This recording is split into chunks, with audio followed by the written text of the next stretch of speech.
பெந்தேகோஸ்தே என்றால் அது ஒரு கிரேக்க வார்த்தை. பெந்தேகோஸ்தே என்பதன் அர்த்தம் 50வது. The meaning of the word Pentecost is 50th in English. 50வது. அல்லேலூயா. இயேசு உயிர்த்தெழுந்த நாளில் இருந்து 50வது நாள், அதாவது ஈஸ்டருடைய நாளில் இருந்து 7வது ஞாயிற்றுக்கிழமை. ஆமென். அதைத்தான் பெந்தேகோஸ்தே என்று சொல்லப்படுகிறது. இந்த பெந்தேகோஸ்தே என்றால் என்ன? பெந்தேகோஸ்தே என்றால் it is the birthday of the church. It is the birthday for the church என்று வேத ஆராய்ச்சியாளர்கள் சொல்லுகிறார்கள். Hallelujah. Bible researchers call it as the birthday. The Pentecost is called the birthday of church. Hallelujah. The new covenant church, புதிய ஏற்பாட்டின் திருச்சபையுடைய பிறந்த நாள் இந்த பெந்தேகோஸ்தே.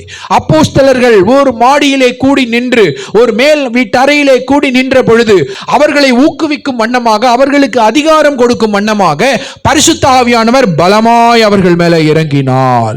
எதற்காக? ஊரெங்கும் சென்று சொல்லும்படி, நாடெங்கும் சொல்லி சென்று கிறிஸ்துவே இரட்சகர் என்று பறைசாற்றும்படியாக.